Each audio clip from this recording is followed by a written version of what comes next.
I'm Lloyd Kramer, Professor of History at UNC Chapel Hill and also Director of Carolina Public Humanities. And I'm very pleased that you've joined us for this second session. We had one session yesterday with Professor Richard Talbert speaking on Roman conceptions of dictatorship.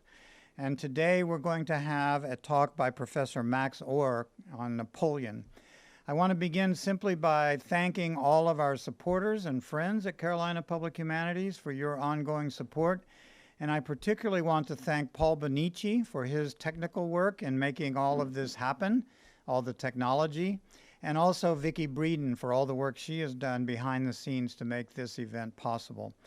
I also want to remind you that there are 2 additional sessions coming.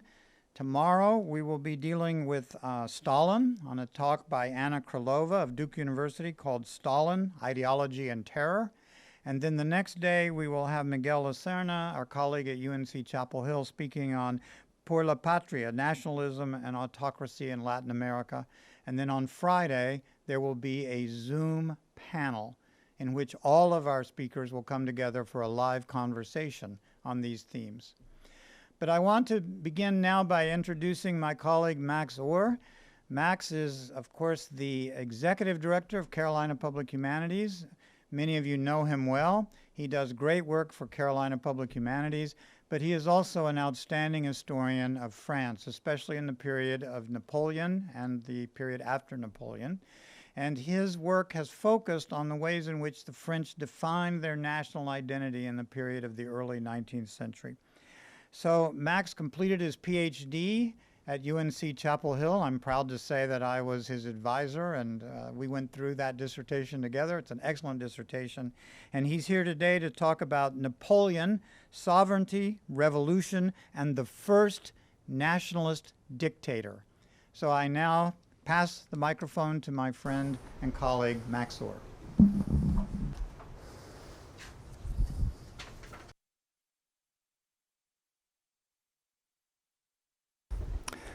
Thank you for that, Lloyd. I realized that Lloyd and I hardly ever shake hands anyway, so we work together all the time, so we don't have the traditional handoff, but I do want to thank Lloyd. And being my advisor, I get to say this joke: if there's anything wrong in this dissertation, it's completely my advisor's fault, and we can take him to task for that. I want to also just start out by saying that this talk will, in fact, if you are a fan of Napoleon, you might be disappointed. I was very much bullish on Napoleon as a youngster and read up. Many people who knew me as a child know I drew Napoleonic maps and military history and had probably about a couple, maybe dozen, maybe 20 years of being a Napoleon apologist. Those days are long gone, as you'll see in this particular lecture. And I also want to let you know that a little warning ahead of time that more than half this talk will be about the influences that informed Napoleon's dictatorship. I actually haven't timed whether it's half or not, but a good amount of it is on influences on Napoleon rather than on the dictatorship itself. Certainly cataloging typically nasty dictator stuff Napoleon did that would justify his inclusion in what I might call a gallery of rogues that we call dictators wouldn't actually take that long.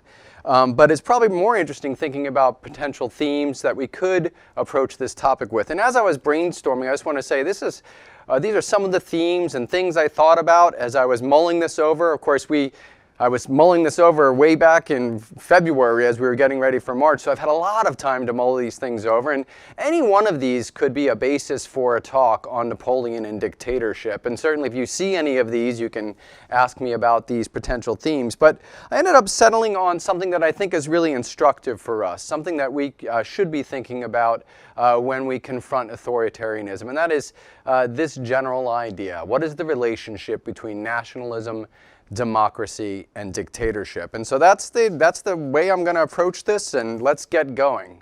So the first thing you might notice is I want to thank our dear colleague Richard Talbert for his wonderful talk on the Roman precedent. And of course, I want to start out with an obvious similarity here. This is the famous Augustus of Prima Porta, and of course, Jacques-Louis David's Napoleon crossing the Alps. And that is no mistake that the hand looks exactly the same.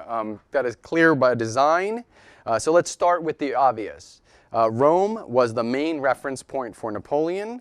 His move from consul to emperor, mirrored in his mind the accession of Augustus.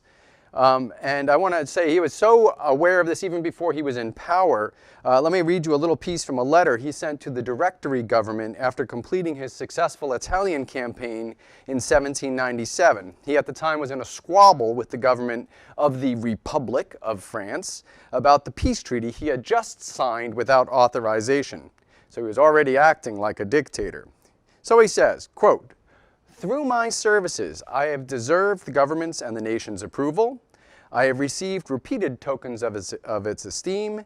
It remains only for me to return to the masses, to take up once again Cincinnatus's plow, and provide an example of the respect for magistrates and of aversion to a military regime which has destroyed so many republics and caused the downfall of several governments."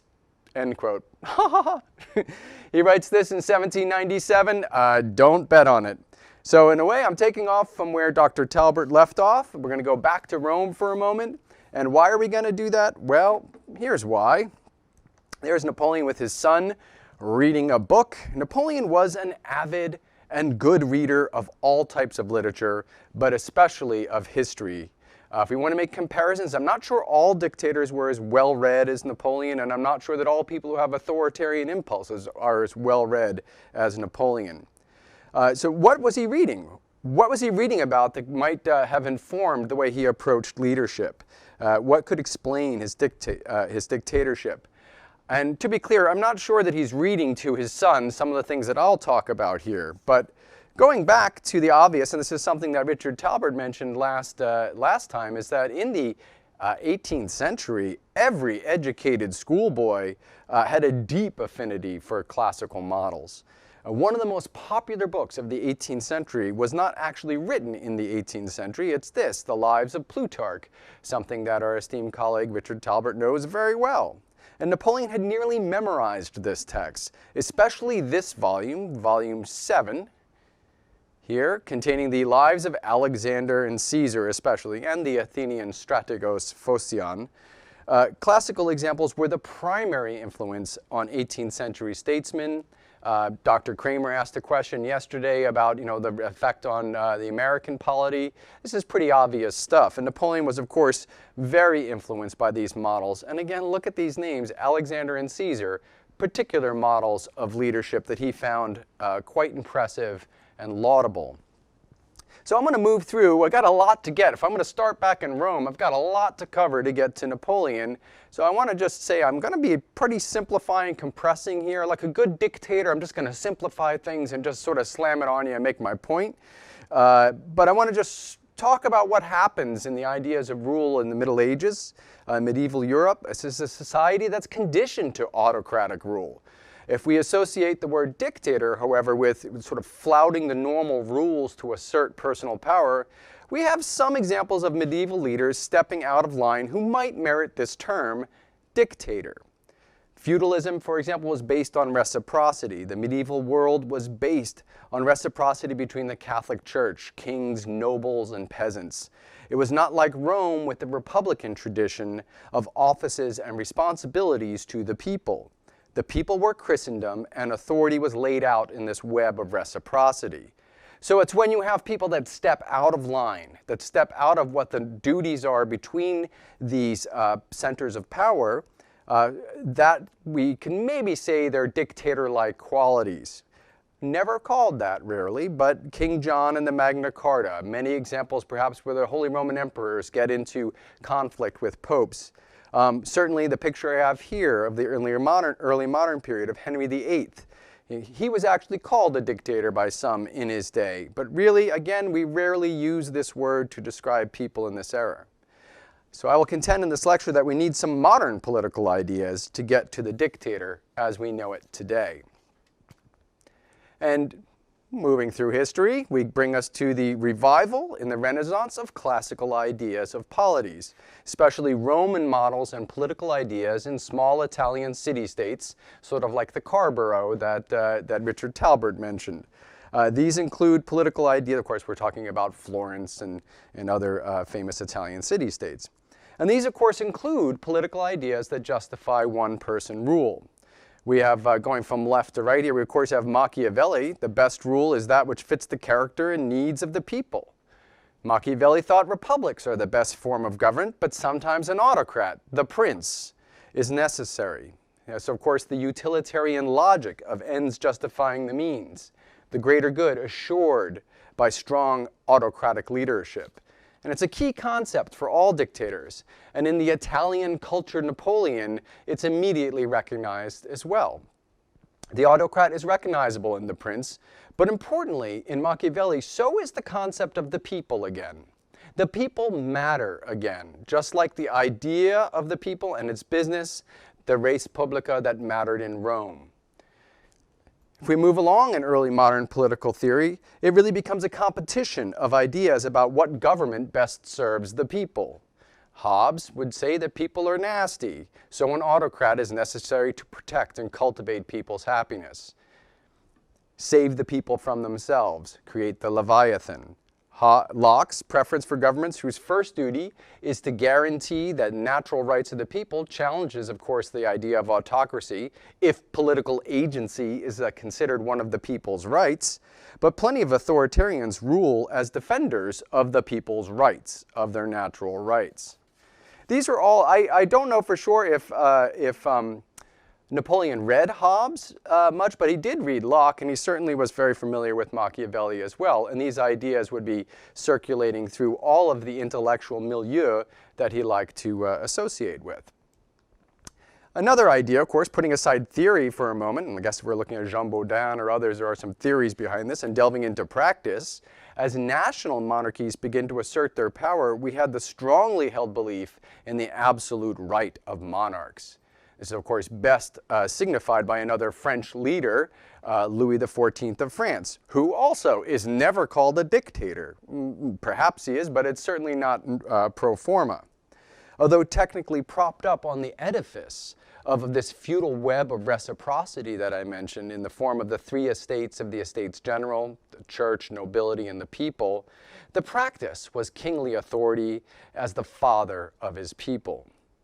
In this lecture, I'm going to stress some of these Roman precedents for Napoleon and certainly some of the liberal political theory that help explain Napoleon, but the monarchical tradition of France was an equally strong influence on Napoleon, including all the trappings of court life and the paternalistic discourse of the Ancien Regime kings that he used to legitimize his reign.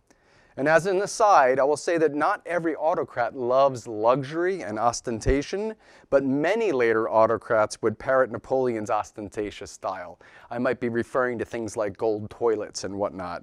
And Napoleon was certainly aping the grandeur in his part of the royal courts that preceded him.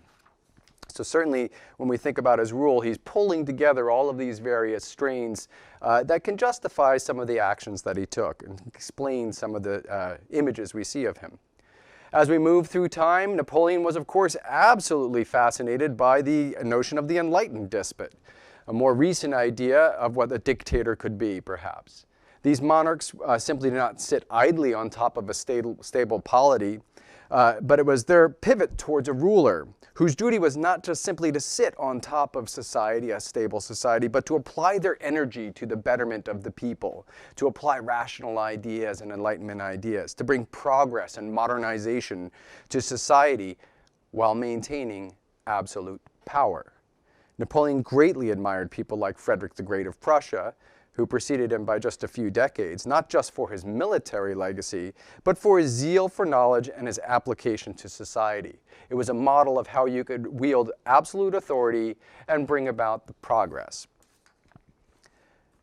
We get closer now to Napoleon's age, and another thing that was flooding the public sphere when Napoleon was growing up was this guy, Rousseau.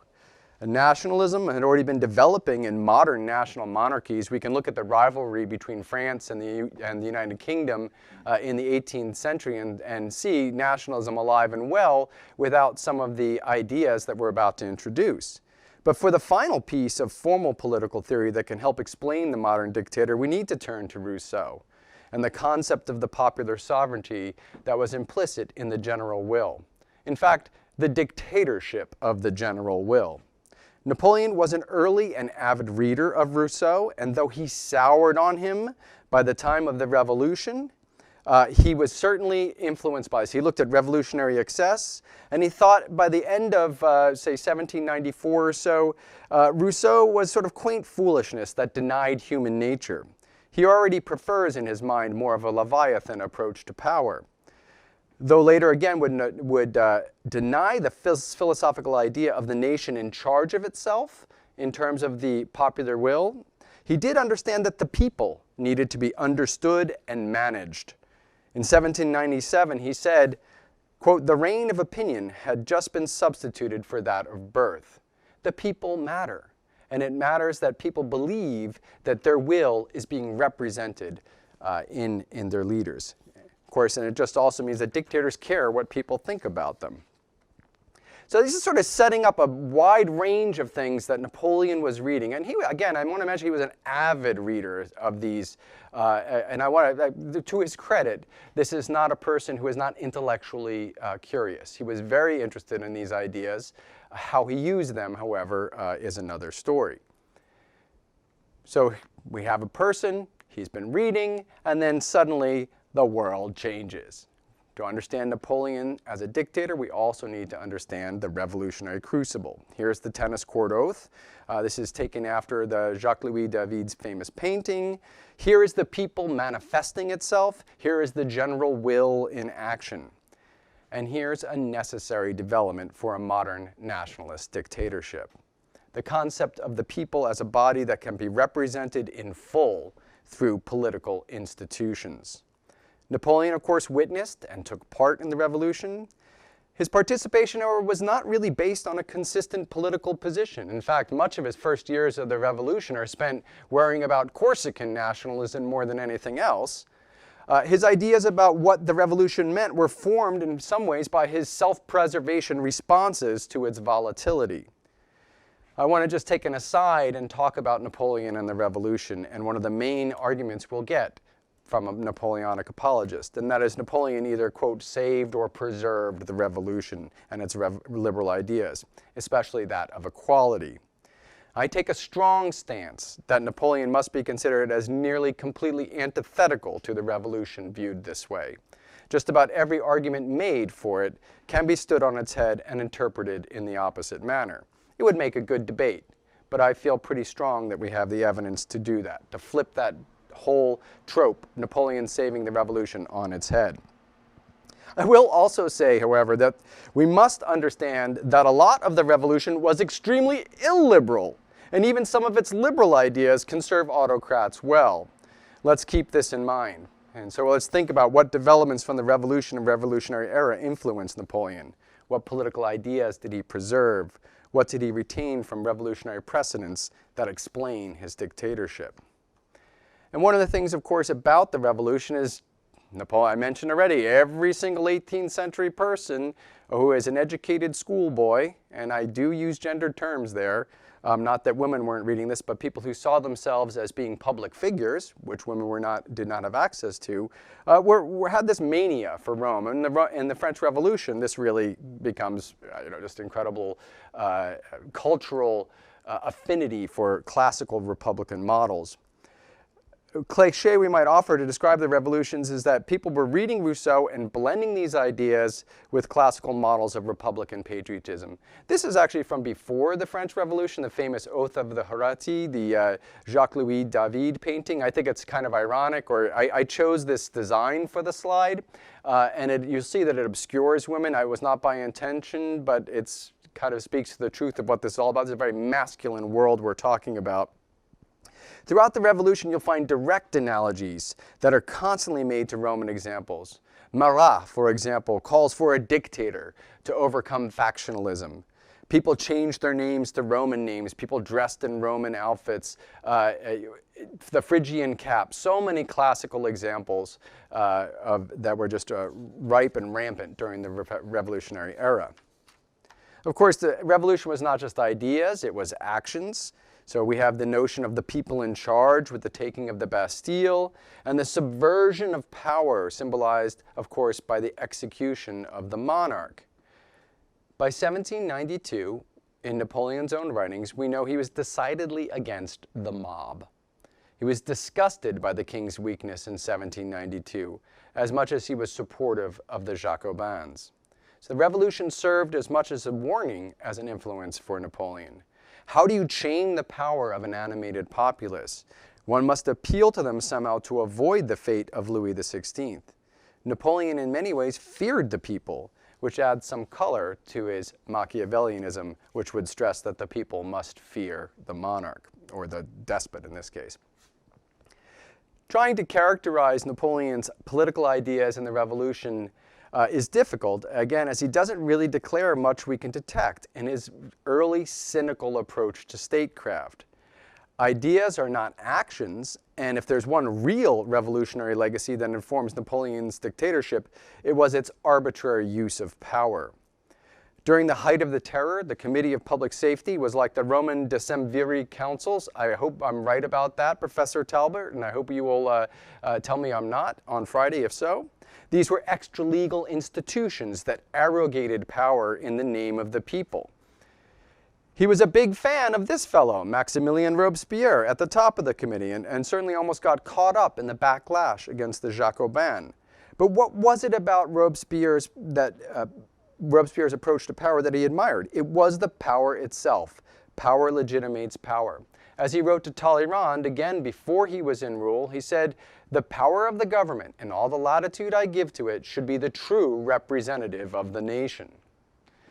We are now getting far away from the nation animating itself, but the nation is still there, represented in the power of the government. Even in Napoleon's pro-Jacobin pamphlet, Super à Beaucaire, often cited of Napoleon's early enthusiasm for Jacobinism, you'll notice it's largely devoid of highfalutin political ideas, and there's much more in there about simple submission to the government.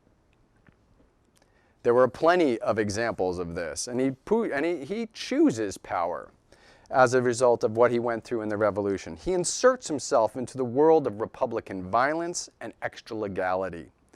His first access to a position of power comes from an act of violence against the mob, the famous whiff of grape shot in 1795. Again, this is a power for the government's sake. Of course, the government was being threatened at the time by counter-revolutionaries, but at this point, Napoleon is very cynical. He's supporting those who are in power, and he's doing it for very personal reasons. Napoleon had little to no respect for the Directory government he served after the fall of Robespierre, but he understood its weaknesses because he understood its power relied on him very shortly after this whiff of grape shot. Another current that's moving through the revolutionary era that we have to understand when we think about how did Napoleon think of himself is that it's not all rational enlightenment. There's also a romantic influence to Napoleon's approach to power. Certainly rational enlightenment ideas informed much of the revolution, but it must be balanced with this romantic idealism. Even in Rousseau, this is not a rational idea of the general will. It's somewhat there's a mystical notion here, even within Rousseau. Many of the people of the era, including Napoleon, were reading the poems of Ossian, the fake romantic drivel about a Gothic age, and adopting irrational concepts to explain human behavior. Reading Plutarch, of course, could indeed lead one to believe that special men arise, that are imbued with special qualities that will move history forward. The notion of genius, very popular during the era, not denoting a smart guy, but rather a spirit that certain men possess. That animated Napoleon as well. He had a genius that had just entered into him, and he would be someone to move forward, to move history forward.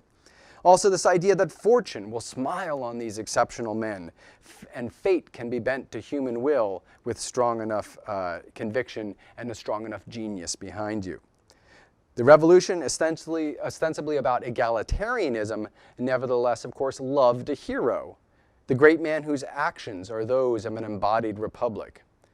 And hero worship was legitimately popular in France during the Revolutionary Age. Why? Well, the genie of victory favored Napoleon. His army was a manifestation of the Republic, successful outside of France while France itself was being torn apart by factionalism. This great man of history, the genius, is always going to be part and parcel of Napoleon's understanding of himself.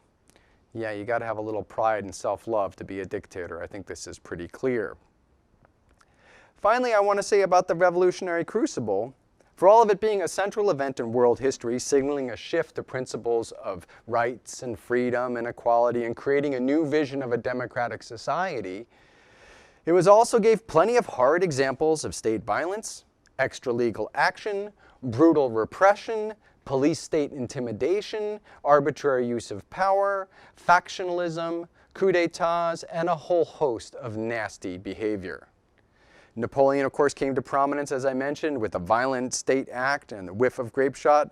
And he was meddling in the Directory government even when he was on campaign in Italy, supporting a coup d'etat from afar against some of the directors and a purging of the legislature.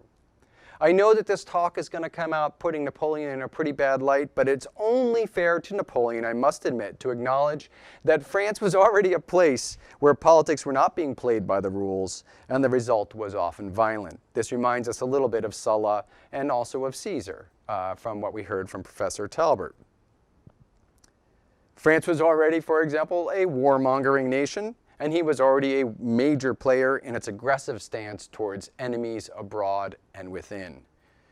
French politicians were, of course, looking for their general to support their side, a Cincinnatus to crush enemies internally, stabilize the republic, and recede into the background.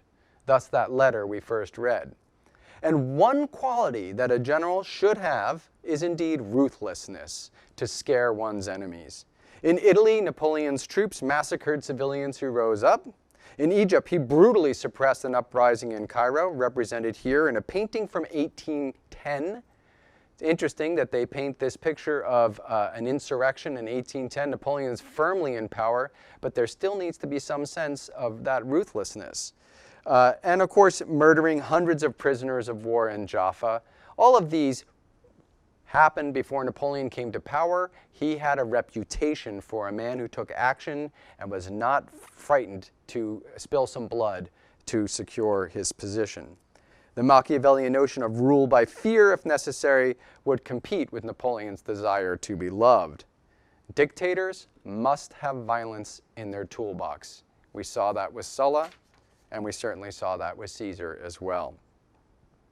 So we've set up an intellectual background for Napoleon, and we've talked some about the crucible of the revolution where these ideas are being played out and Napoleon is immersing himself into the actions.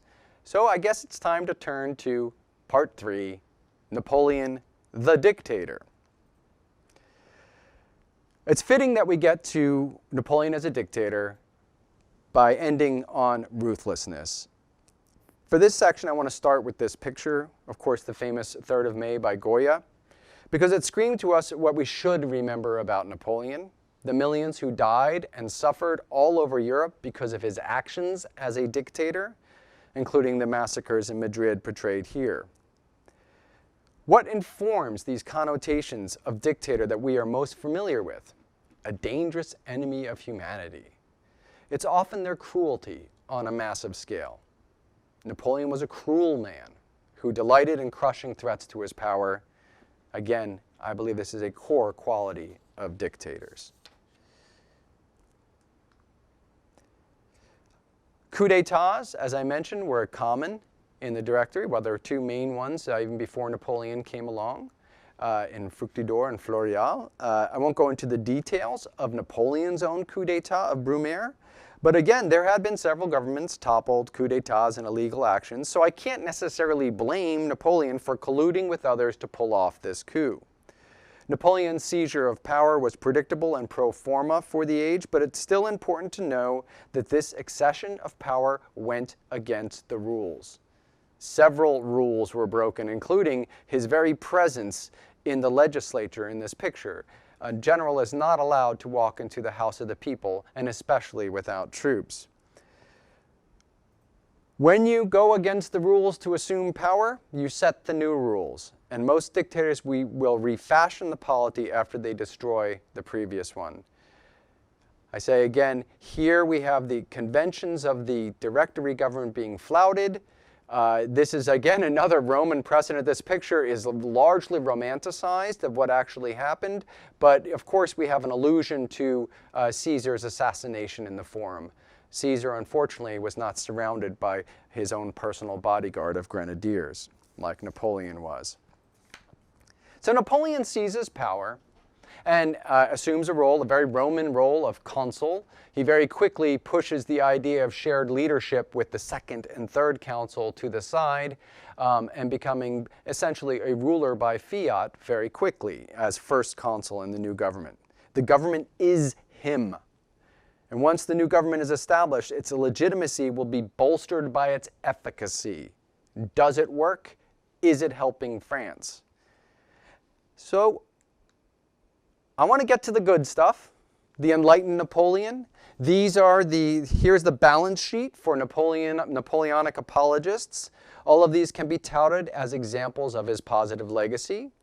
And of course, many will use these as ultimately exculpatory evidence for Napoleon. So there you have it. I'm not going to say Napoleon didn't achieve things in his time and his power. He's not a fraud. Napoleon was well-read, highly intelligent, and had an incredible work ethic. The man would work 20-hour days at times. He was personally involved in every one of these developments. Again, so for all that Napoleon won't come off necessarily well in this lecture, we won't deny that it appears like one could make a utilitarian argument to defend him. A couple points I'd like to make. All of this stuff, with a few exceptions and continuing reforms, were essentially done in the first 3 years of his rule, and are balanced in those first 3 years by an increasing his power in stages during his consulship, to first consul for 10 years and consul for life eventually. After 1804, I'm going to speak in simplistic terms here. Forgive me, I'm going to act like a dictator with my facts, but I'll be happy to talk about some of the later good things he might have done. But I'm pretty comfortable by saying after 1804, we have nothing but war and increasingly brutal dictatorship. Ignoring the remaining decade of his rule, to praise these early successes and to make that the balance sheet for Napoleon is an incomplete, if not dishonest, appraisal of the man. And more importantly, I could argue that nearly every one of the things on this list that you're seeing were the products of cynical power grabs of a dictator. And he had negative impacts as well as positive impacts. If you're interested in getting into some of those, we could, but I have talked to so many people who admire and love Napoleon, and when I talk to them, this is mostly what I get for the balance sheet of why they like Napoleon. I would argue that these can be flipped on their head, just like the revolution can be flipped on its head. When Napoleon seizes power, you have to justify that. I want you to notice the date on this picture. This is a coup d'etat, in installation de Conseil d'État au Palais de Petit Luxembourg. And I'm not going to do dates because I always mess up French numbers. But Auguste Coudet in 1856, this painting was presented, and it was presented to none other than Napoleon III, our Napoleon's nephew, after another coup that needed to bolster its legitimacy. Of course, the coup was 5 years earlier, but we're talking about another government that has assumed an extra legal position. The emperor is in place. We're going to look back at the legacy, at his uncle, and this is what we're going to paint. We're not going to paint his battles. We're not going to paint his family. We're going to paint this legality, this notion of legality. Here he is installing the Council of State. We heard in Dr. Talbert's talk an important concept, and that notion persists here. Dictators must pretend they're legitimate. In Napoleon's case, we've already seen that he knows opinion rules. He knows we have a culture of 10 years of being acculturated to democratic practices, at least in discourse, if not in reality. So how does he assume this legality? How does he put the imprimatur of legitimacy? Well, one of the ways to do it is by that plebiscite that is always cited. It's often cited, again, as a sign of his legitimacy. Only 1,500 or so no votes, compared to more than 1 million yes votes for the first constitution that named him consul. Yet, peel into those numbers a little bit, get into those, and you'll find that only 26 to 28% of the electorate were even voted on it. Consequences for a no vote could be severe because it's done through an administration that is all being run through Lucien Bonaparte, his brother. Numbers were bolstered by adding fake votes of a unanimous army. About 500,000 votes were added to the plebiscite totals by Lucien. The army never voted, just assumed that the army would, and even more cynically, by simply fictitiously adding 900,000 other yes votes for a fake 3 million. His brother did this for him. I don't want to say that I don't know what the public opinion was on Napoleon's accession, and I would argue that there probably were a majority of people that wanted the stability that Napoleon seemed to offer in 1800. But it is still an edifice of fraud and an edifice of hiding the truth somewhat of what we're looking at. Napoleon, of course, puts in these legal institutions that seem to preserve the idea of democratic practice. He has a council of state that is personally dominated by him, but in that pseudo-democratic world, he has a senate and a tribunate. These, again, Roman models using these terms. Roman mania persists here. But the seat holders were appointed, and they had their powers sucked dry over the course of the consulate, and by 1807 had completely become just parroting Napoleon's line and had no actual power to put any policies forward. And I'm not going to go into all the ways that the Napoleonic regime, and he personally had his fingers on every single institution of state power, from the police to the courts to the postal system to the treasury. This was firmly in place by the time he was consul for life. My point is that you have institutions by which democratic regimes can represent the will of the people and can serve their needs and their interests. However, these are entirely dominated by one person by the end of the consulate. And of course, not entirely alone, as I'll say in a few slides from now. What do dictators do as well? They're often praised. They're often praised for squashing factionalism, especially when the dictator comes into a fractious and a difficult time of division in a society. Stopping the revolution by Napoleon was really, in many ways, employing the same devices of state violence and scapegoating that characterized the revolution in the first place. Napoleon's revolution is more complicated than either stopping its excesses or preserving its liberties. His actions are more often the opposite: continued use of state violence to obtain power and hold on to it, and denying or reversing the freedoms of the revolution. So what I'm saying here, let me unpack that. The bad things we say about the revolution, Napoleon continued, and many of the good things we say about the revolution, Napoleon discontinued. One person we need to be introduced to, of course, is Joseph Fouché, the Duc d'Otranto, a cynical force behind the police state. He himself was a former Jacobin revolutionary of the Terror, and was Napoleon's instrument for removing threats to his power as director of the police. Considering that in a council of ministers, that the minister of police was perhaps the most powerful of the ministers, it gives you some sense of how Napoleon built his rule. For example, when royalists tried to kill him early in his rule as consul with the quote-unquote infernal machine, the first car bomb in history actually, he cynically employs Fouché, a Jacobin himself, to proscribe and exile not the royalists who made the attempt, but to crack down on the left.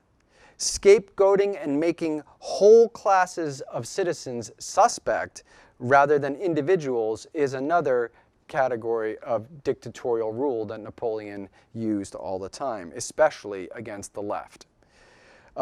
Or also killing individuals to send messages to groups, like the picture in the upper right of the execution of the Duc d'Enghien, a member of the Bourbon royal family, seized illegally outside of France, brought to France, and executed summarily. Napoleonic apologists all the time will say that Napoleon broke down over this and he tried to stop it. We do know he understood this might have been a mistake, but there's very little evidence to say that he was really upset by it. What did Napoleon want in his polity? And what should give us all should expose the lie of Napoleon preserving the French Revolution, Napoleon wanted to end political life. There we go. No more politics. If we're being nice, it's to avoid revolutionary factionalism and violence, right? That's what we would say if we like the idea of squashing political behavior. It's to keep France calm instead of going back to all that, everyone talking all the time. It's like Facebook thread. Gosh, you just can't get away from it. I'm more cynical than that. Napoleon himself said, quote, "I have blazed a great path forward. Anyone who marches straight down it will be protected. Anyone who veers off to the right or left will be punished." That pretty much says it. Those who call out Napoleon are indeed punished. I give you the example of two prominent liberals in exile during his reign, Germain d'Estel and Benjamin Constant, two favorites of my dear colleague Lloyd Kramer. As an aside, during the 100 Days, interestingly enough, Benjamin Constant would be asked by Napoleon to write an addendum to the imperial constitution in a bid to make the restored empire of 1815 seem like it learned its lesson and would be, in fact, more liberal. We've already seen some of the mock democratic institutions and practices, the tribunate, the senate, the plebiscites, through which Napoleon exercised power, and the administrative ways he maintained centralized control over France, prefects, sous-prefects, policing. Democracy was killed in practice under Napoleon, and democratic culture along with it. Napoleon immediately cracked down on political clubs. True, some of those clubs were clubs that were violent in their intent, but many were organizations for discussing politics and organizing. And the political press, outlawing public assembling for political purposes. A regime of censorship was installed immediately upon Napoleon's accession to power. In January of 1800, 60 of 73 newspapers in Paris were shuttered, and by the end of the empire, there were fewer than 10 newspapers available in Paris, and all of them were touting the government line. The police monitored public conduct and speech, and the legal system employed various techniques to detain and use preventive legal action to quell dissent, even to the point of putting people in jail for petty, "oh, Napoleon's a jerk" type statements in salons were being reported on and cracked down. If you think of sort of the 5 freedoms of our own First Amendment, every one of them was denied by Napoleon in power. What else must a dictator do to maintain his rule over a people who are accustomed to thinking that they're in charge? Come on, clicker. And that is controlling that public opinion. The edifice of a dictator's rule is built on the idea that they are a legitimate representative of their people. The people must then be constantly reminded of their savior. Napoleon said, quote, "For public opinion to be well directed, government has to give an impetus, and this impetus must be everywhere the same." And as I say here, early on, this is before he's dressed in the silly clothing that he's got there as a new Louis XIV Sun King, or as an looks more like Justinian, perhaps, an old Roman emperor. Even before that, he's saying to Bourrienne in 1800, "A newborn government has to dazzle and astonish. As soon as it no longer awes, it fails." As that government during the consulship becomes more and more an expression of his own personal power, you can substitute Napoleon has to continue to dazzle and astonish. And as soon as he no longer awes, he will fail. Napoleon, of course, employed the arts, especially to flood French senses with his image. That ubiquitous N. There's another, that's a nice one right there. The naked Napoleon as an angel, bringing in the Concordat. Yeah, that's propaganda, by the way. And of course, the ubiquitous N on the buildings that you see all the time, his coinage, the Vendôme column, built out of the melted cannon of his victory at Austerlitz, and of course topped by the emperor himself, and all sorts of, frankly, Napoleonic kitsch, if you might say so, produced by porcelain factories and all sorts of knickknacks and whatnot. This ubiquitous presence of Napoleon. And this is how you overawe the senses. It's constantly there. I suppose in the modern parlance you might think of like Big Brother always watching you. It's certainly not the same because these are not able to look at you, but they are in your face all the time. And it gives you a sense that Napoleon is responsible for my safety, just like he has protected the whole nation, just like this column, and I can even eat on his plates. His name goes on all the achievements. The army's loyalty is to him personally through the eagles, another Roman idea, Dr. Talbert. The law code was actually designed in committee by seasoned jurists, but must be the Napoleonic code. All of France's achievements and victories must be first sourced to him and him alone, and only then would he deign to include others in his glory. Another thing, of course, you have to be aware of is that censorship ensures no competing narratives. Propaganda props up a narrative of perfection. And when the truth hurts, what do? Well, you simply lie. Napoleon had few qualms about withholding information, planting news, and outright fabricating. His military bulletins are textbook cases of propaganda and often obscured the truth, while they played up the significant role of Napoleon himself. Here's one of the most famous bulletins of the Grand Army announcing the total defeat of Napoleon's invasion of Russia in 1812. It's usually lauded as a rare case of acknowledging reality, when it in fact distorted the truth mightily about the campaign. The only downside to a polity, if you're wondering what this is where we get the idea of General Winter, by the way, the idea that the winter was the reason why Napoleon's army failed, which of course is a lie. Napoleon's army failed the moment it stepped out in July. If you want to know more about that, we can discuss that in the question and answers. Interestingly enough, Napoleon also told petty personal lies constantly. He spread rumors about his friends. He created a destabilizing environment in which the truth was always hard to put your finger on. And he even did things like cheated at chess. The truth doesn't matter when one must project power. Being in his company required accepting his version of reality, and sometimes to galling degrees. I'll give you a brief story about a shooting expedition with Napoleon and two of his marshals, Marshal Massena and Marshal Berthier. Napoleon, I don't know how he did this, but he ends up shooting Marshal Massena in the eye, blinding him for the rest of his life in his eye, and immediately says, it was Berthier. It was him, he did it. And Berthier has to just take the blame and has to accept that. Yeah, it's galling. Pretty remarkable, but that's what power does. And power, if you're destabilizing people and making them accept your truth all the time, this is a type of story that can emerge. What explains the story even more, though, I think, is the notion of personal power that was behind Napoleon's rule. And this really is the essence of dictators, isn't it?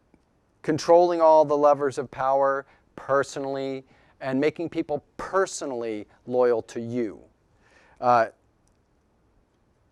Napoleon needed accomplices. And I don't want to throw everything that Napoleon did. And one person can't do all that Napoleon did. You need collaborators. That wonderful book by Isser Wallach, Napoleon and his collaborators, gives us a good sense of how Napoleon worked with other people to create this regime and people that supported him. This demand for personal loyalty, however, was a mania for Napoleon. He was very, very focused on whether people slighted him or whether they were praising him sufficiently. He bought personal loyalty often using favors, cash, high offices, new titles, those noble titles, were used to keep his posse in line. The Legion of Honor, ostensibly for service to France, is a bauble, of course, with his profile on it. As I mentioned at the head of the lecture, all the good things Napoleon did could be flipped on their head. We hear all the time about the union of the Ancien Regime aristocracy with the revolutionary aristocracy that developed in its place in the 1790s, that Napoleon pulled these together and created a new sense of aristocracy that was built on merit for the nation. In fact, a more cynical and accurate portrayal of this development is that Napoleon bought off sycophants whenever they prostrated themselves and put them to his purposes. The imperial treasury's books are full of extravagant payouts to people who were useful to Napoleon and whose values were often pliable. The flip side of personal loyalty is the personal vendetta. Napoleon's pettiness in persecuting those close to him who stepped out of line and questions his policies are the stuff of high drama. He could be quite cruel in meting out punishments and stripping people of their power, their status, and their wealth. And he held grudges for years against those who failed or defied him. One element of his rule, I wrote the word here, and I'm saying, why did I write that word there, was his petulance. Napoleon would, and I found this is true, I was doing reading on Charles de Gaulle and reading on Mao, and reading about people who have some authoritarian tendencies. I don't want to throw Charles de Gaulle in the same category of Napoleon at all, but there is an element that they all share, and this is a petulance that just makes people feel really uncomfortable. When they don't get their way, they act like babies until people cotton to their wills. Napoleon did this all the time, storming out of meetings, etc. And these grudges that he set, by the way, included people like his own brothers. Another aspect of dictatorship that we might explore a little bit is, well, many dictators see themselves as very special people, and the only people who could even come close to being as special would be his own family. This was Napoleon's weak spot, his loyalty to his family. But it was also a bulwark of his dictatorship. Again, I want to put the lie to Napoleon saved the revolution, and I just say if you want the strongest argument to declare that as bunk, I point to the placement of Bonapartes on thrones throughout Europe. That is not the lesson of the revolution. And he started handing out favors to his family during the consulate. I mentioned that his brother Lucien, unqualified for the job, was the Minister of the Interior who helped fudge the numbers on his first plebiscite. His relations with his family, though, are just really extensions of the personal politics I described already. He had a longer fuse for tolerating the foibles of his family, but his grudges extended, as I mentioned. First, his brother Lucien, and then Louis were persona non grata to him for their ingratitude. Napoleon's family, though, had to reflect his grandeur, and so, of course, nepotism is a major tool of his. Millions of francs go from the state coffers to his family, and even more go to his family from the coffers of conquered territories. I would just say, as an aside, watch out for people who put their close family in positions of power. So this lecture was to examine how dictatorship worked under Napoleon and some of the themes and elements of his personality. We started with a historical trajectory of what are some of the influences and political ideas that might explain Napoleon's accession to power. But when we get to how a dictatorship worked, to catalog the crimes, I hope I've made the case that he is in fact a dictator. And the biggest thing we have to understand is that we judge people by their results. There are endless debates among French historians. When we did the readings, I actually pulled a reading out of this Napoleon For and Against. It's a fantastic book written, I believe, in the 40s. And it's a wonderful review by a Dutch historian, actually, of French historiography. And it looks at everyone who wrote about Napoleon, including Napoleon himself, who wrote about Napoleon from the time of Napoleon up to the author in 1940.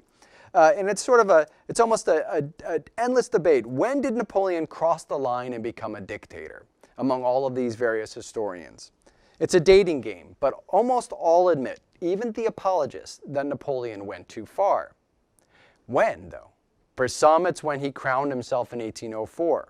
For others, it's when he pushed into Poland in 1806. For others, it's the Spanish War and getting involved in that. Maybe the imprisonment of the Pope in 1809. Or for the real hero worshippers in this book, it may be the Russian campaign, or maybe never at all. Only a few deny his dictatorship at all, though, but plenty employ sophistry and utilitarian arguments to defend what I think is the indefensible. There are a few in the book, however, who share my opinion.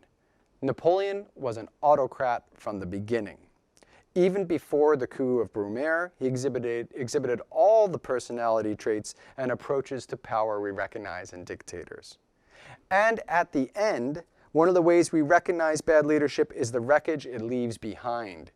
Geopolitics of the era are complicated, I will admit that, but there is one common denominator in the endless wars from 1803 to 1815, and it's Napoleon. This is, of course, the Colossus of Francis Goya, perhaps one of the most powerful anti-war paintings ever painted. His overreaching was, of course, his downfall, and by the time external forces topped him, perhaps 5 million Europeans lay dead. Even the French, watching their sons file into the charnel house of Napoleon's army, called him the ogre by the end of his reign. Technically, I don't think you need to catalog too much to come up with a balance sheet for Napoleon. For me, this is enough. Napoleon was a dictator, and modern nationalist dictators are an abomination. I don't end with Napoleon, actually. I end with this figure. This is Jean Bedel Bokassa. And read his title. Declared Emperor of Central Africa. This is in the 1970s, 1977 perhaps. Emperor of Central Africa by the will of the Central African people and within the national political party, the Mason. This is a model of Napoleon. Napoleon declared himself Emperor of the French. Napoleon himself saw himself emerging from the political situation that preceded him. Bokassa, as obvious here, is incorporating, well, for Dr. Talbert, the Roman eagle. Of course, he gets the Roman eagle through Napoleon, and this looks very much like a painting we would recognize of Napoleon.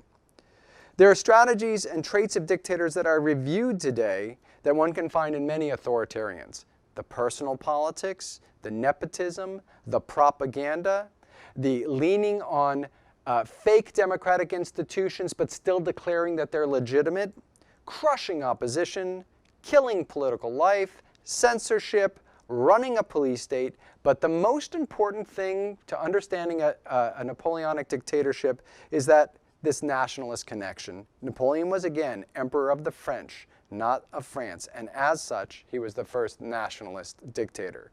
Like Augustus, he hid his power under a veneer of legality. It's a simple concept, but as I mentioned in my introduction to the seminar yesterday, we know that the nation and the assumption of a general will behind them has been spread around the world. In the normative liberal framework of this, we see this as an opening the world to democracy. But the lesson of Napoleon is that democratic forms and ideas blended with nationalism and taken at face value, but not defended as practices that need to be maintained, are capable of being transformed into tools of repression in the wrong hands. And this is something we should all be wary of. And with that, I turn it over to you. Thank you. Thank you very much, Max. And, that was a very interesting and wide-ranging presentation. And needless to say, we're already getting a stream of questions about I hope your I can answer general them. comments. I want to begin with a question from Jonathan Gerard about the whole concept of the great man theory of history. How would you compare the relative importance of social and economic factors in historical change versus the role of great men? In other words, do great men or social conditions have the greatest influence on how history evolves?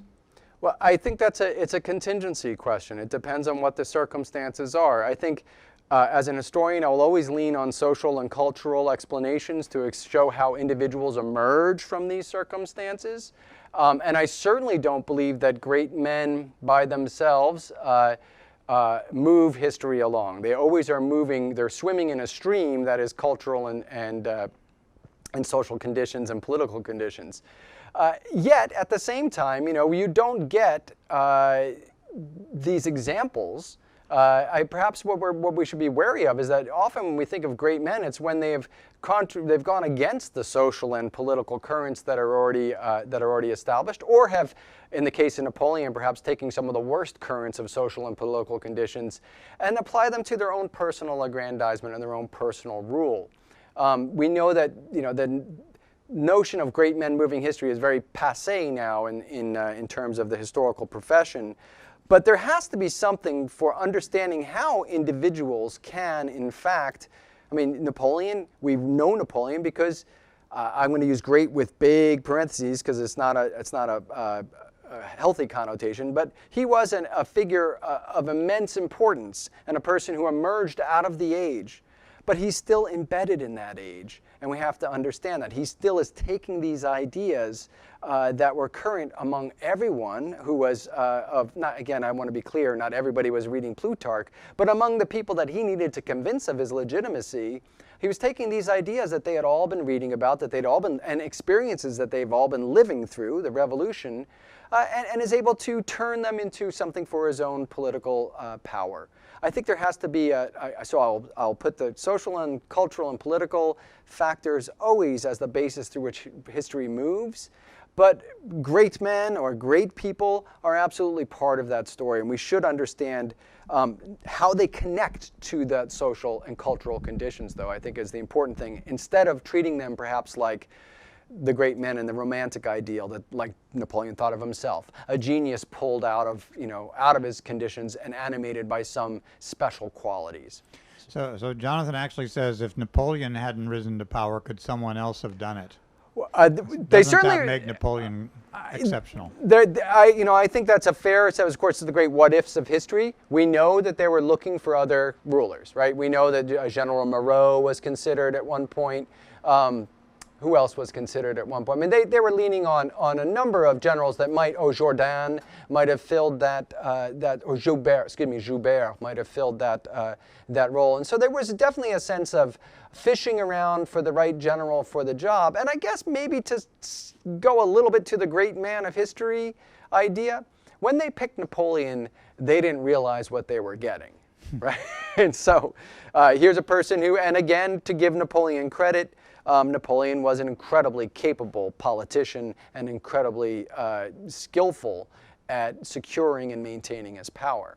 And I'm not sure if these other generals had those capabilities, but that's a what if for history that we'll never be able to answer. So this is a question from Bill Harrington. What did Napoleon think about the American Revolution? Did you ever write about that or speak about it? Well, I want to tie this. This is a really interesting point. I want to tie this to the Roman model. Dr. Kramer asked the question yesterday about, how much were American politicians, statespeople thinking of Roman precedents when they made the Senate and whatnot. I think an important little anecdote is that when Napoleon seized power in the coup d'etat of Brumaire, it was just around the same exact time that General George Washington died. Napoleon, France and the United States at that time were actually involved in a conflict. We know it as the XYZ affair. I always like to remind people that France was our first ally. It was also our first enemy. So Napoleon seized upon Washington's death to play up the Cincinnatus card. He had a Te Deum, which is, again, this is a non-religious polity. The Concord had not been signed yet. He had a Te Deum for Washington. Whole state, used the whole state apparatus to praise the example of General Washington. And so I think in that sense, you really see that he was aware of what Washington had done to solidify the American Republic. He might not have understood Washington well enough, but he definitely played up this connection. Can you repeat Bill's question? I want to make sure I'm answering it entirely, but I think that's illustrative of how he saw what was going on in America as also a lesson for what needed to be, well, at least presented as what was happening in France as well. Probably the thing he liked best about the American Revolution was it was against the British. Yeah, well, absolutely, no, for sure. But no, those examples, and again, the example of Washington. Now, in his mind, it's hard. Napoleon himself said, by the time I was in Mombello, which was a palace that he occupied in Italy, he already had pretensions to be a prince. So we might say that Napoleon, even in this praising of Washington, was not necessarily being honest. Okay, we have a couple of questions. One's from James Evans and also from Nils Brubaker. They're both asking about why, if General Winter wasn't the cause of Napoleon's failure in Russia, what was the cause? Wasn't the winter a decisive factor? It was a decisive factor, but way too late to make any difference in the absolute defeat of the campaign. Couple things about the Russian campaign. It's conducted at a scale for which the logistics that support armies back then could not contend with. We're talking 600,000 or so, depending on whether you count the back troops and the front troops and whatnot, all being marshaled. The largest modern army assembled at that time, to date at that time. There was no way that you could feed these people. The idea, of course, of Napoleonic warfare is that an army is going to go out and forage its supplies. Just like Hitler found out, the distances between villages in Russia are very large, and of course the Russians had a scorched earth policy. More Napoleonic soldiers died in the summer than died in the retreat in the winter. Of course, some might say there were fewer left, but the reason there are fewer left is because they died. Typhus ravaged through the Napoleonic army, killing, some estimate as many as 100,000 of the soldiers. Of course, intense heat. Nobody thinks about this, but July on the steppes of Russia is incredibly hot and musty, and many soldiers died of starvation, heat exhaustion, and thirst. So by the time he takes Moscow, of course, he's had the incredible Battle of Borodino. The Russians burned the capital. The battle's already lost. There's no way he could stay in Moscow and maintain his army. There were people that, again, we get into the what ifs of history. What if he had done this? What if he had done that? I will lean on many military historians who will make the same assertions that I have about the defeat of Napoleon even before he set out. This was a failed idea, and it would never have worked. Maybe if there had been some real foolishness on the part of the Russians, and if the Russian will to resist Napoleon hadn't been so strong, perhaps he could have pulled something off. Just a little flip of an aside there. One of the things people always talk about Napoleon is they say, well, you know, Napoleon encouraged nationalism, and that's a gift that Napoleon spread around to all these folks. Let me tell you, Russian nationalism was not something Napoleon wanted to encourage. When the peasants would kill stragglers who fell behind the columns. German nationalism in 1813 was not something Napoleon wanted to inspire. I will point you to the works of George Navziger, in particular, a great military historian, who makes a very strong case for the lie of the winter was the army was destroyed by that point. If there's anything, actually, Napoleon should be, in some ways, proud of being able to get even a scrap of around 25 to 30,000 troops out of Russia. Some of his greatest military actions were on the crossing of the Berezina, of course, in that retreat. So in many ways, he defeated General Winter, is what my point is, by getting those people out. But the battle was already lost, no doubt. So maybe it should be General Summer. General Typhus. General Typhus is probably General more like... Typhus wiped him out. So here's a question also about Napoleon as a dictator. Were there any plots to kill Napoleon that came close to succeeding? Well, of course, I mentioned the plot of the Infernal Machine. There was the General Pichegru plot. We also know that he was a fellow by the name of Sap, or 1809 during the German campaign. There was a German that tried to kill him. In fact, he was going to have a big show of being granting a pardon to this young, addled, romantic German nationalist. But the German nationalists refused, and he ended up executing him. So there were indeed attempts on Napoleon's life, but not as many as you might suspect. And the other thing I would say is that fear animated Napoleon entirely. Napoleon was liquidating his enemies, sending them off, and crushing that political life and that resistance. After the Infernal Machine. It's cynical, but Fouché rounded up some hotheads. He rounded up a lot of people who had no plots against Napoleon. And remember, this Infernal Machine was actually the product of a royalist plot. But Napoleon rounded up a lot of people who might have tried to kill him if they had been left in France. But that's, again, another what if of history. So yes, there were assassination attempts against him, and he was very fearful of that. Of course, most of the time that Napoleon is around after 1804, he's surrounded by his troops. He's a difficult man to kill. Okay, we have a lot of questions coming in. I don't know if we can get to all of them, but I'm going to move through some quickly. While in St. Helena, was he successful in rewriting history? And this may account for the way people still think of him as great. This is from Maria Kalne. In other words, he controlled his own narrative. 100%. One of the elements of dictators, the ones that sort of make it into our imagination, is they usually don't end well, right? You know, they're killed, Hitler commits suicide, Mussolini is strung up in Milan. Napoleon is one of the few people who, when he was kicked out of power, had a very bad reputation in France, in Europe, just about everywhere. And how rare is it to have 6 years to sit there and retell your whole story? Here's an interesting thing. Even out of power, Napoleon believed that it was public opinion was important. You know, here he is recreating his whole life, telling all of the stories of his accession and making himself out to be the hero. Absolutely. Saint Helena was an absolute, and in the book, the Peter Gale book that I mentioned, the very first segment, in fact, it was the piece I gave for reading, and I recommend anyone read it. Early on, we're going to send everyone readings. We don't do that this time in these formats. But it is, in fact, the Napoleonic legend being created by Napoleon himself. What an opportunity. And, you know, there were plenty of, he had been caught by the Prussians in 1815. We might not have Napoleon the Great like we sort of imagine him, because they would have executed him summarily, according to what we're told. So here's a question from Bill Boland.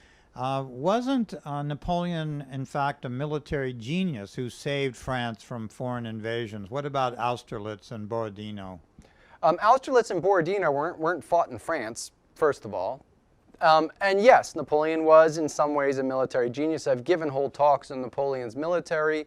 I do think his genius is perhaps overstated in that it's not just an individual genius. He borrowed a lot of ideas from 18th century presidents. There was a lot of the revolutionary armies, tactics and strategies that informed his own, you know, and he was a reader of military history.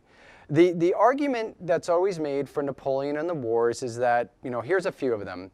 Well, there are geopolitics, and these are nasty monarchical powers anyway. They divided up Poland. Look at them. They're a bunch of aggressive monarchs themselves. And Napoleon's is another one. Well, and at least he's animated by liberal principles and by a new conception of a polity. He's not an old dynastic family. So that's a cynical approach. Napoleon was just one of many. The other one is that England funneled money and kept these wars going. And if England had just, you know, if England hadn't been so focused on expanding its international empire at the expense of Napoleon, then we would have had, Napoleon wouldn't have had to conduct all of these wars. I think these all sort of fall apart. I would just, again, I remind people of putting his brothers on thrones outside of France. I remind people of his desire for an empire like Charlemagne. That's something we didn't talk about. I probably should. If I redo this lecture, I might put a slide up of Charlemagne, who was an incredible influence on him. He was absolutely, you don't have to go far to read his own personal belief in power and managing Europe as a continental system. That's the word he used for it, of course, for France's glory. And of course, France's glory is reflected in his own glory, like we see in this picture. Yes, military genius, but does a military genius justify the actions that are taken, right? You know, do we love Napoleon because he did such a good job predicting what the Austrians and Russians were going to do on the field of Austerlitz? And that's, I mean, I love military history. I've wargamed that hundreds of times. You can look at my bookshelf, and the amount of books on Napoleonic military history I have are you know, a large number, and I still find it fascinating to read about. But I just can't. Military success does not justify how one rules in the polity that they rule. And I don't buy the idea that his personal ambition wasn't absolutely part of the reason for these wars to continue. This intervening in Spain, personal ambition. Why was there even a fight in Russia? Well, we could have had peace at Tilsit in 1807. By 1808, he's already violating the rules of what they had arranged between Alexander and Napoleon, and you see him putting putting relatives on thrones, etc. I just don't think military history is enough to explain Napoleon's dictatorship. we can get into whether he's a genius or not, but I don't think it's really germane to the discussion of how nationalism and democracy were subverted for his rule. So we're at the end of our time, but I'm going to go over just for maybe 3 or 4 or 5 Sure. minutes. If people I'll try to can answer stick quickly. with us, if you can be concise on it. These Yep, are I'll try. difficult but important questions, and we can come back to these in the panel discussion. Yes, on please Friday. remember, any questions we can ask again in the panel discussion. So here's a question. Where is the line between fascism and national dictators? And a related question, how did Napoleon inspire later dictators?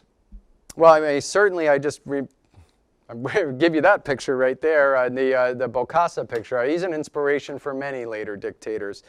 You know, this is a tough question, the line between fascism. You know, many people will point to the necessity of sort of modern mass politics, which don't really exist quite in the same sense by the late 19th century. I gave a talk just last week on the Dreyfus Affair in France. And in the Dreyfus Affair, you can see the blending of the right, the anti-Dreyfusards, into what we might call a sort of proto-fascist model. Fascism, I think, also requires a little bit more state power, like the corporatist model that Mussolini saw in fascism. This is a debate for many people. Some people look at a contemporary of Napoleon's, de Maistre, and say in his work we have proto-fascism. But I guess it's going to be hard for me to answer that one concisely, like we're trying to do in this one, because I do think there is a difference. Would I call Napoleon a fascist? No. Would I say he is a model for fascism, that there are elements of his rule that are fascistic and that are maybe called proto-fascist, leaning on the military, personal power, hammering home your power into people? Those are all elements that are fascistic. But I think the question probably would require more than I can answer concisely. Maybe propaganda and the big lie as well. Yeah, exactly. So here's a question from Paul Connick. You mentioned that Napoleon was the dictator not of France but of the French, suggesting a national leader. What do you make of the fact that the nationalist leaders, Napoleon was a Corsican, Hitler was an Austrian, Stalin was a Georgian, they were all outsiders from the nations they came to dominate and represent as dictatorial leaders? Well, I'm gonna defer on Stalin, because that's of course the Soviet Union, and it's a collection, and our next speaker will address Stalin. You know, Paul, it's a great question, and I'm just going to give you the cynical answer. It means that it's bunk. It means that, you know, it's, but at the same time, you know, many of these polities, you know, for example, like the Corsican French question was a huge issue for Napoleon. Once he was disappointed with his Corsican adventure at the early revolution, he became French, right? He changed his name to Bonaparte instead of Buonaparte. So, you know, he thought of himself as French, and you know, the French revolutionary model was such that of what citizenship was, that I don't think that, of course, people that didn't like Napoleon would point out that he was Corsican, but I don't think that that really offended the sensibilities of French people too much. I would just say, if there is anything to be said by it, it's, remember, this is lip service. What's most important is personal power, right? Mm-hmm. And so if the personal power can be strong enough, it really doesn't matter if there's some sort of consistency in the national identity of the leader and the nationality that he's proclaiming to be leading.